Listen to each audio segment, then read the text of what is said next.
పార్టీల వర్షన్స్ విన్నారు.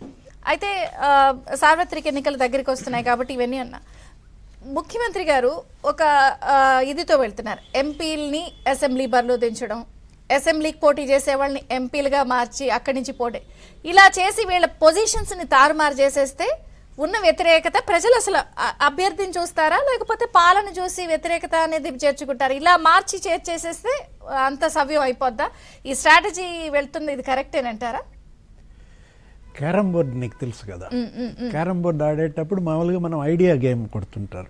అంటే ఒక దాన్ని కొడితే ఇంకొకటి వెళ్ళి పడుతుంది, దీన్ని కొట్టి దాన్ని టార్గెట్ చేస్తారు. Idea game. అతను ప్లేయర్, గ్రాండ్ మాస్టరు, మామూలుగా ఆడే విధానం అలా ఉంటుంది. అదే ఒక ఆకతాయి, ఒక రానాడు, చేతగానాడు కూర్చోబెడితే బోర్డు ముందు ఎట కొడతాడు, పెళ్ళు మన ఒకటే కొడతాడు. అంత కాయిన్స్ చిందరవందరైపోతాయి. అంటే ఇతను ఈ విధంగా చిందరవందర చేస్తున్నాడు. అంటే ఏంటి, తనకి చేతగాక ఇప్పుడు రాష్ట్రాన్ని చిందరవందర చేశాడు, పరిపాలనను చిందరవందర చేశాడు, యంత్రాంగం మొత్తం చిందరవందర అయిపోయింది, ఇక పార్టీని చిందరవందర చేస్తున్నాడు. అంటే ఏంటి, మొత్తం అతను అస్తవ్యస్తం చేసేయటం అన్నమాట. అయినా కూడా భజన పరులు అసలు మా ముఖ్యమంత్రి గారి స్ట్రాటజీలే వేరు, మా తెలివితేటలే వేరని చెప్పి ప్రొజెక్షన్లు ఇస్తారు కదా.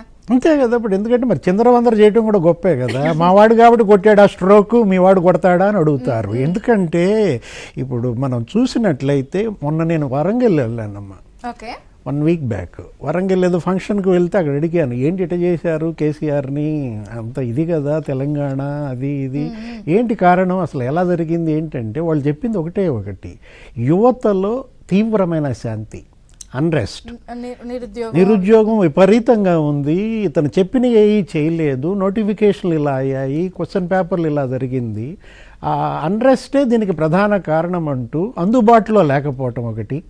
ముఖ్యమంత్రి దగ్గరికి వెళ్ళాలంటే మా వల్ల కాదు. సేమ్ అవే ఇక్కడ కూడా మనకు కనపడుతున్నాయి కదా. ఇవాళ ఆంధ్రప్రదేశ్ నిరుద్యోగం తీవ్రంగా ఉంది. జాతీయ స్థాయిలో నిరుద్యోగం 14% ఉంటే ఆంధ్రప్రదేశ్లో 24% అంట. ఎంత పెరిగిపోయింది నిరుద్యోగం. ఆ అన్రెస్ట్, యూత్, రేపు వీళ్ళందరూ కూడా మొబైల్ అవుతున్నారు. ఎటు మొబైల్ అవుతోంది, ఈ సుడిగుండం ఎక్కడ తిరుగుతోంది, యువత మొత్తం కూడా ఇవాళ జనసేన తెలుగుదేశం వైపు వెళ్ళిపోతుంది. ఆ అలయన్స్ చుట్టూతా చేరుతున్నారు అనేది ఇతనికి తెలిసిపోయింది, స్పష్టంగా కనపడుతోంది. ఏంటి, యువతలో వ్యతిరేకత.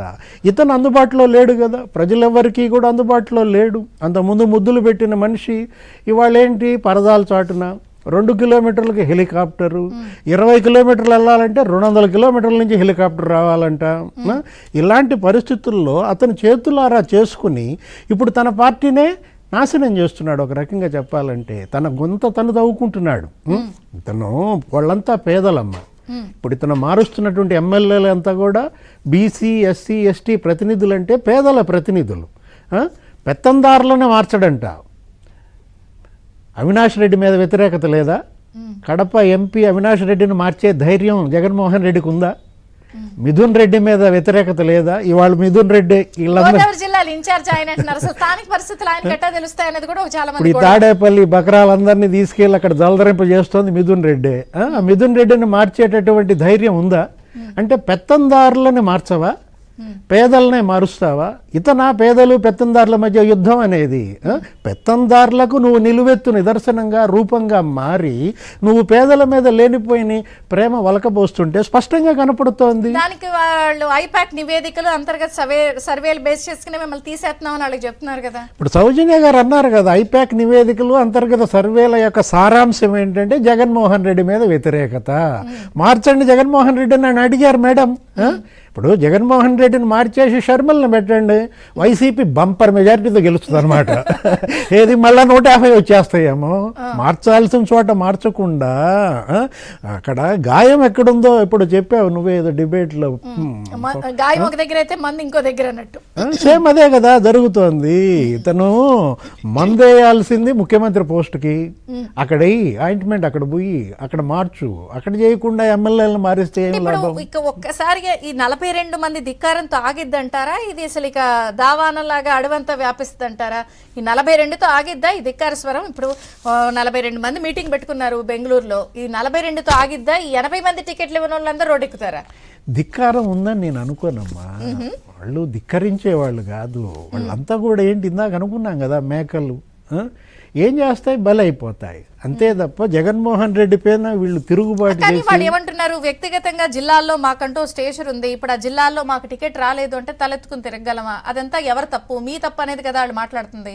జగన్మోహన్ రెడ్డితో గెలిచారు, జగన్మోహన్ రెడ్డితోనే బలవుతారు.